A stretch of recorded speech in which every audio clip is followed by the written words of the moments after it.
एक चौंका देने वाली वीडियो सामने आई, जहां सोशल मीडिया इंस्टाग्राम पर एक युवक अपना गले में गमछा लगाकर फांसी यानी जान देने की एक सोशल मीडिया इंस्टाग्राम पे लोड करता है।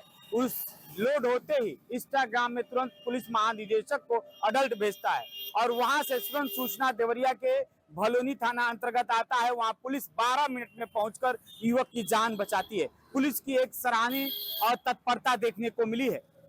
श्री न्यूज के लिए अजरेश कुमार देवरिया। उत्तर प्रदेश सरकार ने शुक्रवार को शिक्षा मित्रों को बड़ी राहत देते हुए उनकी मूल विद्यालय में वापसी का रास्ता साफ कर दिया, जिससे करीब 1.43 लाख शिक्षा मित्रों को राहत मिली। अपने घर के पास रहकर शिक्षा कार्य कर सकें। जो शिक्षा मित्र ग्राम सभा के चयनित थे, लेकिन पंचायत चुनाव के समय उनके मूल ब्लॉक में 80 से 100 किलोमीटर दूर स्थानांतरण दूसरे विद्यालय में कर दिया गया, तो वे अपना अपने विद्यालय में तैनात किए जाएंगे। राज्य सरकार ने जनवरी को शिक्षा मित्रों को मूल विद्यालय में वापसी में संबंधित आदेश जारी किया। इस आदेश पर विस्तृत कार्यक्रम करने के स्कूल शिक्षा महानिदेशक कंचन वर्मा ने शासन से अनुमति मांगी। शासन ने प्रथम चरण से परिषद प्राथमिक विद्यालय के कार्यकर शिक्षा मित्रों को उनके मूल विद्यालय में समायोजन स्थानांतरण की अनुमति दी। इससे प्रदेश भर के शिक्षा मित्रों में बड़ी राहत देखने को मिल रही है। मैं अंजुला खान, शी न्यूज़ में खड़ा हूं और यहां पर एक सड़क का पुनर्निर्माण चल रहा है। आपने वीडियो में देखा कि किस तरह से ग्रामीण इस सड़क को उखाड़ रहे हैं अपने पैरों से और ये सड़क उखड़ती जा रही है। इस सड़क को बने हुए अभी एक हफ्ते भी नहीं बीते होंगे कि इसकी ये दशा है। ग्रामीणों ने बाकायदा वीडियो बनाया सड़क का पुनर्निर्माण का और इन्होंने वायरल किया, अधिकारियों तक को भेजा, लेकिन कोई अधिकारी इनकी समस्याओं को पूछने वाला नहीं है, कोई इस पर बात करने वाला नहीं है। बताया जाता है कि करोड़ों रुपए की लागत से इस सड़क का पुनर्निर्माण किया जा रहा है और पुनर्निर्माण का मतलब ये होता है कि सड़क को फिर से उसी दशा में लाना जिस दशा में वो थी, यानी कि नए तरीके से मटेरियल पड़ेगा, नए तरीके से रोलरिंग की जाएगी, नए तरीके से एडी होगा और तमाम वो चीज़ें होंगी जिसके ज़रिए जो है एक अच्छी गुणवत्ता की सड़क इन ग्रामीणों को सौंपी जा सके। लेकिन बलरामपुर ज़िले का दुर्भाग्य ये है कि यहाँ को अधिकारी और जो ठेकेदार होते हैं वो चारागाह समझते हैं। बलरामपुर ज़िले में बनने वाली इस तरह की तमाम सड़कें हैं जहाँ पर कमोवेश इसी तरह का निर्माण हो रहा है। ग्रामीण बताते हैं कि इस तरह से जो सड़कें बनाई जा रही हैं वो न केवल बरसात के बाद या बरसात के दौरान ही पूरी तरह से टूट जाएंगी, बल्कि तमाम तरह की समस्याएं भी होंगी। अब देखना होगा कि खबर चलने के बाद अधिकारी किस तरह से अपने पक्ष को रखते हैं और किस तरह से इस सड़क का पुनर्निर्माण करवाते हैं। बहरहाल हमने अधिशासी अभियंता बलरामपुर प्रांतीय खंड से जब बात करने की कोशिश की तो उन्होंने ना तो हमारा फ़ोन उठाया, ना ही हमने जो उन्हें वॉइस मेल भेजा था उसका ही उन्होंने कोई जवाब दिया। अब देखना होगा कि शैलेंद्र राय जो यहाँ के प्रांतीय खंड के अधिशासी अभियंता हैं वो किस तरह से अपना जवाब उच्च अधिकारियों और अपने विभाग के मंत्री योगी आदित्यनाथ को देते हैं, क्योंकि उनके द्वारा इस ज़िले में तमाम सड़कों का पुनर्निर्माण किया जा रहा है और कमोवेश घटिया क्वालिटी का निर्माण और सड़कों में भ्रष्टाचार का मामला लगातार सामने आ रहा है। बलरामपुर से मैं योगेंद्र विश्वनाथ त्रिपाठी, श्री न्यूज़ के लिए। आरएसएस प्रमुख मोहन भागवत बहुत बड़ी बात कह गए हैं। वहीं आपको हम बता दें कि राष्ट्रीय स्वयंसेवक संघ के प्रमुख मोहन भागवत ने संघ के स्वयंसेवकों से कहा कि वह अपना आचरण ठीक रखें।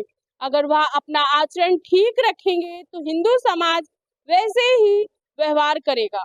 उन्होंने संघ कार्यकर्ताओं से परिवर्तन पर अमल की बात को दोहराया है। वहीं गुरुग्राम प्रखंड में चल रहे राष्ट्रीय स्वयंसेवक संघ के कार्यकर्ता विकास प्रथम वर्ग सम्मेलन में शामिल होने पहुंचे थे। वहीं संघ प्रमुख ने शुक्रवार को उनके साथ शाखा में हिस्सा लिया और साथ ही कार्यकर्ताओं के साथ उन्होंने बौद्धिक चर्चा भी की। सुबह करीब 10:30 बजे यह चर्चा शुरू हुई जो कि 1 घंटे तक चली। वहीं आपको हम बता दें कि मोहन भागवत ने कार्यकर्ताओं से अपना आचरण और व्यवहार ठीक रखने को कहा है। उन्होंने कहा कि अगर ऐसा आप करते हैं तो समाज में स्वयं बदलाव देखने को मिलेगा। वहीं इसके बाद कार्यकर्ताओं के साथ उन्होंने भोजन किया और फिर अपने आवास परिसर चले गए, जो कि पूरे त्रिस्तरीय विशेष सुरक्षा व्यवस्था के बीच गौशाला में सप्तऋषि परिसर में बनाया गया है। मैं प्रज्ञा पांडे, कैमरामैन अजय के साथ श्री न्यूज़ लखनऊ। हम खड़े हैं इस समय हाथरस रिजर्व पुलिस लाइन के ग्राउंड में, जहां से कुछ ही देर में पुलिस अभ्यर्थियों को नियुक्ति पत्र लेने के लिए लखनऊ रवाना किया जाएगा। आपको बताते चलें कि हाथरस जनपद से 1017 अभ्यर्थी पुलिस भर्ती में नियुक्त हुए हैं, जिसमें से 817 युवक हैं और 217 युवतियां हैं जो हाथरस जिले से सेलेक्ट किए गए हैं। आज पुलिस लाइन से इन 1034 को लखनऊ के लिए रवाना किया जाएगा, जहां माननीय मुख्यमंत्री 15 जून को इनको नियुक्ति पत्र प्रदान करेंगे।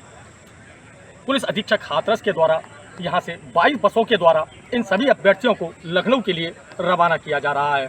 प्रत्येक बस में पुलिस अधीक्षक के द्वारा एक मेंटोर, सब इंस्पेक्टर स्तर का अधिकारी और एक पुलिसकर्मी, महिला पुलिसकर्मी लड़कियों की बस में और पुरुष पुलिसकर्मी लड़कों की बस में नियुक्त की गई हैं। साथ ही साथ बस में मेडिकल स्टाफ और खाने पीने की व्यवस्था इनके द्वारा की गई है। अब से कुछ ही देर में इन सभी बसों को एक साथ 22 बसों को यहां से रवाना किया जाएगा। पुलिस अधीक्षक के द्वारा सभी अभ्यर्थियों को ब्रीफ करते हुए बताया गया है कि रास्ते में अनावश्यक कहीं बसों को न रुकवाएं और ना ही रास्ते में से कोई भी खान पान की चीज़ न लें, हो सकता है कि वह आपके लिए नुकसानदेह हो। सभी अभ्यर्थियों के लिए रास्ते के लिए भोजन और पानी की व्यवस्था सभी बसों में कर दी गई है और कुछ ही देर में पुलिस अधीक्षक के द्वारा हरी झंडी दिखाकर इन सभी को लखनऊ के लिए रवाना किया जाएगा। शाम तक सभी अभ्यर्थी बसों के द्वारा लखनऊ पहुंच जाएंगे। साथ ही अपर पुलिस अधीक्षक यहां बसों से पहले यहां से रवाना हो चुके हैं, जो इन पहुंचने वाले अभ्यर्थियों के लिए वहां व्यवस्थाओं को सुनिश्चित करेंगे। मैं दीपेश भारद्वाज, कैमरा पर्सन अंशुमन के साथ, हाथरस। देश में कोरोना संक्रमण के मामले में लगातार बढ़ोतरी हो रही। अब देश में कोरोना के सक्रिय मामलों की संख्या 7000 के पार पहुंच गई है। बीते 24 घंटे में 33 नए मामले सामने आए हैं, जिसके बाद कुल मामलों की संख्या और भी बढ़ गई। अब तक के कोरोना के नए वेरिएंट में देश में 77 लोगों की मौत हो चुकी है। इनमें से सबसे ज्यादा 21 मौतें महाराष्ट्र में स्वास्थ्य विभाग के मुताबिक बीते एक हफ्ते में 30 लोगों की मौत दर्ज की गई है। देश के सबसे ज्यादा सक्रिय मामले केरला से सामने, जहाँ 615 मरीजों का इलाज। उत्तर प्रदेश के अयोध्या में भी 4 कोरोना के नए मामले दर्ज किए। केजीएमयू में उनका इलाज चल रहा है, जबकि 2 अन्य मरीजों अस्पताल में ही रखा गया। मुख्य चिकित्सा अधिकारी ने बताया कि सभी संक्रमितों के ट्रैवल हिस्ट्री खंगाली जा रही है और इससे संपर्क में आए लोगों की भी जांच कराई जा रही है। सरकार और स्वास्थ्य विभाग को लगातार सतर्क रहने और कोविड प्रोटोकॉल का पालन करने के लिए कहा जा रहा है। मैं अंजला Khan, Shri news Lucknow. Artificial intelligence में एआई प्रज्ञा का कमाल।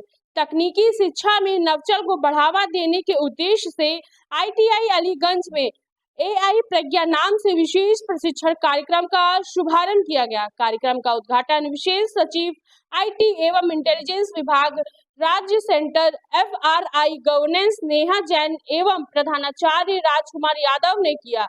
एआई प्रज्ञा का आयोजन वन संस्था के सहयोग से किया गया। नेहा जैन ने कहा कि प्रशिक्षण कार्यक्रम युवाओं को आर्टिफिशियल इंटेलिजेंस, साइबर सुरक्षा एवं तकनीक में दक्ष बनाए रखने के उद्देश्य से भविष्य में नौकरियां अच्छी करने के उद्देश्य से दिया जा रहा है। उन्होंने बताया कि राज्य सरकार की मंशा है कि इस तरह के नए प्रशिक्षण प्रदेश में आईटीआई संस्थानों में संचालित किए जाएं, ताकि अधिक से अधिक युवाओं को लाभ मिल सके। राजकुमार यादव ने कहा कि एआई प्रज्ञा कार्यक्रम से छात्र छात्राओं के लिए एक महत्वपूर्ण अवसर प्रदान किया जा रहा है, जिसमें उन्होंने एआई आर्टिफिशियल इंटेलिजेंस सीखने का मौका मिलेगा और रोजगार के लिए नए साधन मिलेंगे। उसी के साथ साथ उन्होंने कहा कि इस प्रशिक्षण में छात्र छात्राओं के भविष्य के लिए एक काफी सुनहरा अवसर है और एक काफी सुनहरा प्लेटफॉर्म है। मैं प्रज्ञा पांडे, कैमरा अजय के साथ, श्री न्यूज लखनऊ।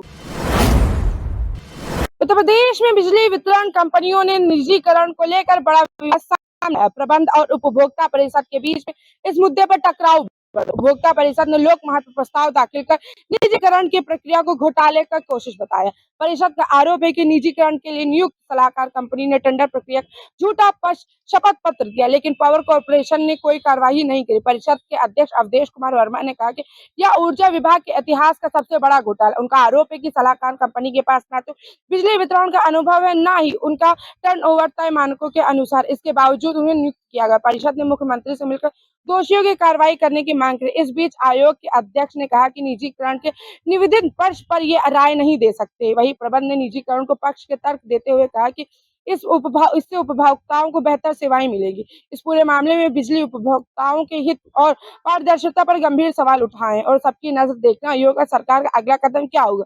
मैं उजला खान, शी न्यूज, लखनऊ।